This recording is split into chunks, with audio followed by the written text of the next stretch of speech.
대한민국 주식시장은 현재 금융개혁을 앞두고 있고 1700만 개인 투자들과 여의도 세력과의 대립이 점점 팽팽해지면서 긴장감이 고조되고 있는 상황입니다. 이번 금융개혁의 핵심은 불법 공매도를 이제는 멈춰야 한다라는 1700만 개인 투자들의 각성이 있었고 변화에 대한 의지는 강력하다. 그런 개인 투자들의 강력한 의지를 불법 공매도를 반대한다라는 국민청원 4번의 성공과 용산 전쟁 기념관 집회 등으로 온라인과 오프라인을 가리지 않고 보여준 바가 있고 앞으로도 바뀌지 않는다면 계속 의지를 보여줘야 되겠죠.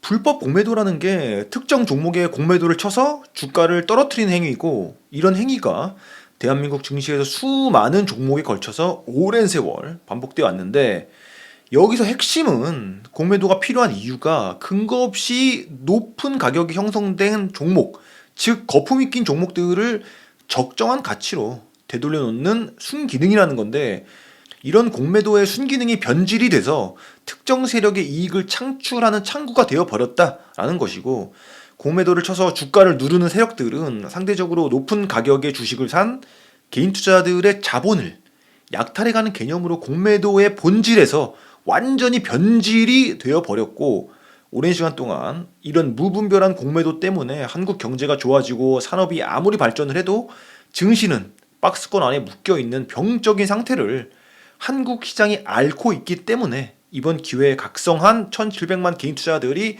바꾸려고 하는 것입니다. 아무리 산업이 좋아져 봤자 박스권 안에 있을 수밖에 없는 게 그 이익을 누군가가 계속 착취를 해갔기 때문이겠죠. 가장 황당했던 사건이 코로나 팬데믹발 공매도 금지 이후에 공매도에 대한 문제가 끊임없이 제기가 되니까 금융당국이 늘 그랬듯이 문제의 본질은 피하고 눈 가리고 아웅하는 식의 대처를 했는데 이 대처가 정말 황당하다. 코스피 200 종목과 코스닥 150 종목에만 공매도를 허용한 겁니다. 이게 황당한 이유가 공매도의 역할이 근거 없이 높은 가격으로 거품 낀 종목들을 적정한 가치로 되돌려주는 기능을 한다고 해서 필요한 거잖아요. 근데 사실 가격에 거품이 낀 작전 테마주들이 대부분은 코스피 200과 코스닥 150 바깥에 훨씬 더 많습니다. 그럼 공매도를 그 바깥에 있는 종목에 쳐야 공매도가 제 역할을 하는 것이지 코스피 200 종목에 공매도를 친다는 거는 다른 목적이 있다라는 거죠. 어떻게든 공매도 세력들의 목표는 개인 투자자들의 돈을 착취하는 거다 보니까 거래량이 많은 코스피 200과 코스닥 150 종목에 한해서 공매도를 허용하는 결정을 한 것이고요. 이 종목들은 코스피 200, 코스닥 150 외부의 종목들보다 재무가 비교할 수 없이 건전하고 탄탄한 회사들인데 굳이 공매도를 쳐서 스케일 크게 착취를 하겠다라는 의지를 보여준 거죠.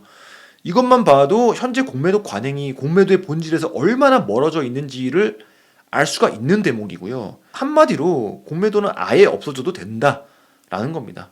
그러니까 이번에 공매도 제도 개선이 안 되면은 그냥 공매도 제도 폐지를 하면 되는 게 아닌가라고 저는 생각하고 있습니다. 여기서 오해 소지가 있는 부분이 1700만 개인 투자들이 문제를 제기하는 공매도는 불법 공매도입니다.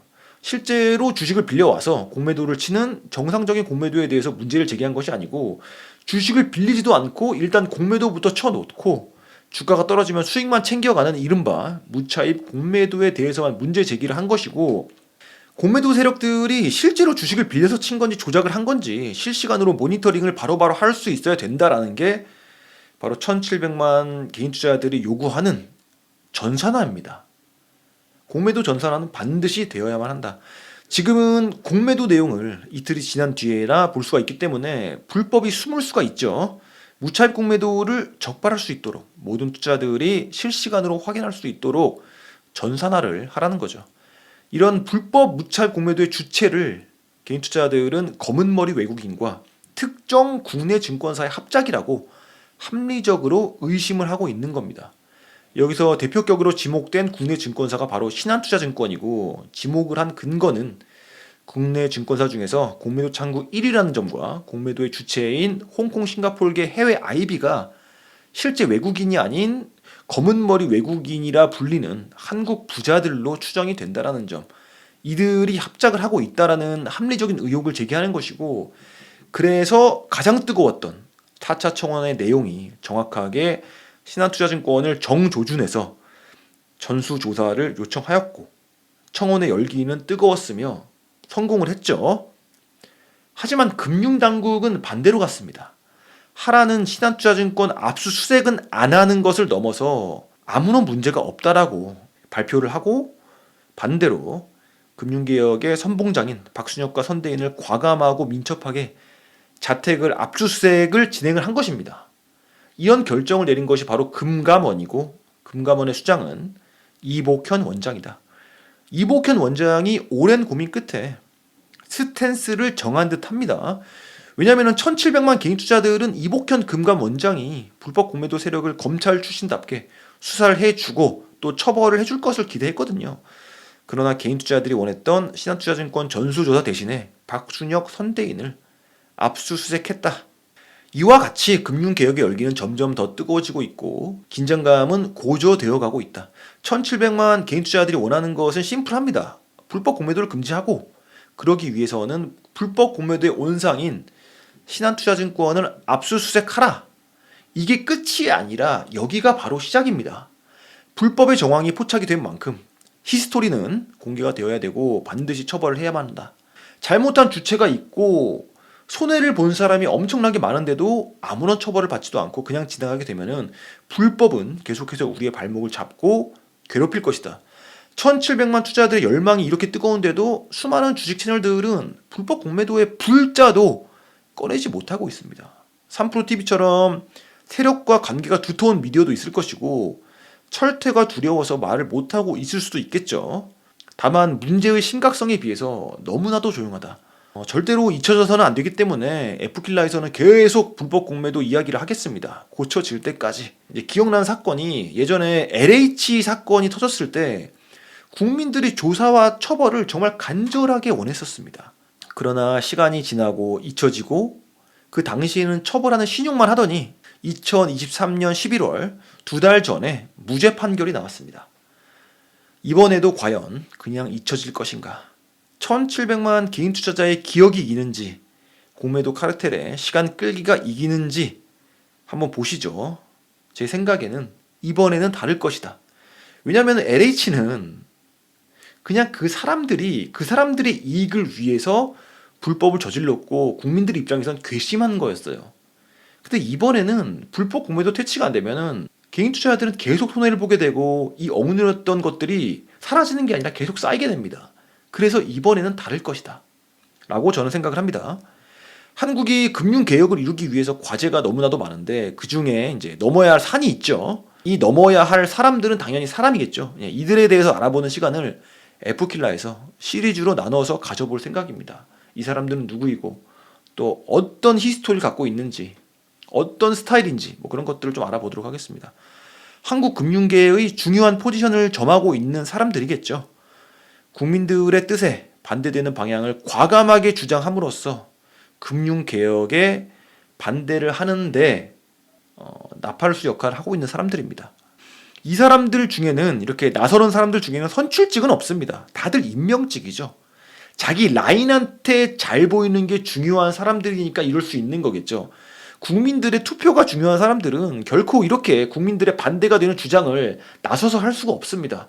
국회의원들 보세요. 다 가만히 있거나 혹은 막 국민들의 의견에 찬성을 하고 힘을 실어주는 척이라도 하잖아요.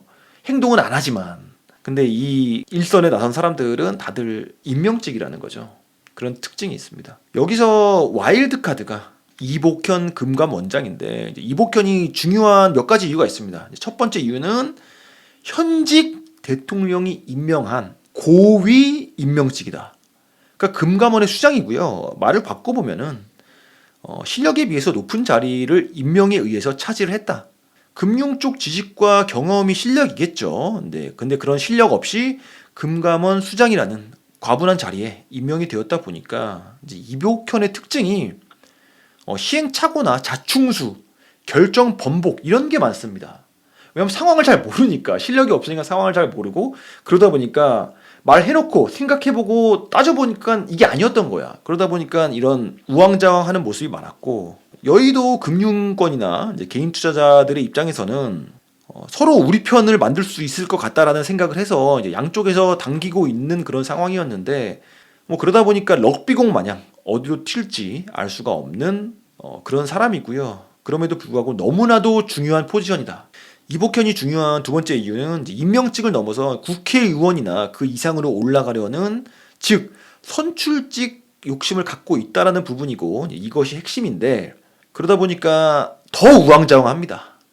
금감원 수장으로서 금융권 세력에 편입이 되어서 입지가 생겨야 되고, 또 반대국부에서는 국민들의 심기를 건드렸다가 선출직 진출이 실패가 될 수가 있기 때문에 매우 힘든 포지션이고, 특히 현재 양쪽의 대립이 워낙 팽팽하다 보니까 어느 한 방향을 선택하기가 매우 어려운데 반해 또 빨리 양자택일을 해야 되는 상황이었다 보니까 결국 선택을 한 듯 하죠. 1700만 개인 투자자들이 원하지 않는 방향으로 포지션을 잡은 듯 합니다. 근데 지금 한 결정들을 대중들은 기억을 할 것이고, 지금처럼만 하면은 임명직은 영영 멀어지게 될 것이다. 이복현 말고도 금융위원회의, 금감원 말고 금융위원회의 김소영 부위원장이 또 매우 중요하다. 김소영 부위원장이 매우 특이한 게 금융당국 리더들의 인터뷰 중에서 유일하게 개인 투자자들의 온도를 정확하게 알고 있고 또 대처도 완벽했다. 그러니까 개인 투자자들의 반하는 얘기를 하지 않았어요. 그러니까 어떻게 뭐 실세라고 볼 수 있는 거죠. 그러다 보니까 진짜 무서운 사람이 바로 김소영이라고 저는 생각을 합니다. 인터뷰 내용을 보면은 이제 무엇이 문제이기 때문에 무엇을 할 것이다라는 말을 가장 정확하게 이야기한 인터뷰가 매우 인상적이었고요. 이거에 대해서 기자도 그렇고 개인 투자자들도 그렇고 아무도 토를 단 사람이 없습니다. 그래서 무서운 거겠죠. 결국 금융권 밖의 노이즈와 금융권 내부의 사정을 가장 잘 아는 사람이 아닌가. 우왕좌왕하는 것 전혀 없이 그냥 일목요연하고 아무도 토를 달지 않았다. 금융위원회의 부위원장으로 부원장으로 넘버 2고요. 일각에서는 넘버 1인 김주현 원장보다 더 영향력이 있는 인물이고, 즉 실세라는 거죠. 이 사람들 외에도 금융개혁을 앞두고 넘어야 할 산은 더 많겠죠. 금융개혁에 넘어야 될 산을 면밀히 해체해보고 우리는 이런 사람들을 상대로 무엇을 해야 하는지 또 고민하는 시간을 함께 가져보도록 하겠습니다. 일단 오늘은 여기까지고요. 도움이 됐다면 구독과 좋아요 부탁드립니다. 감사합니다.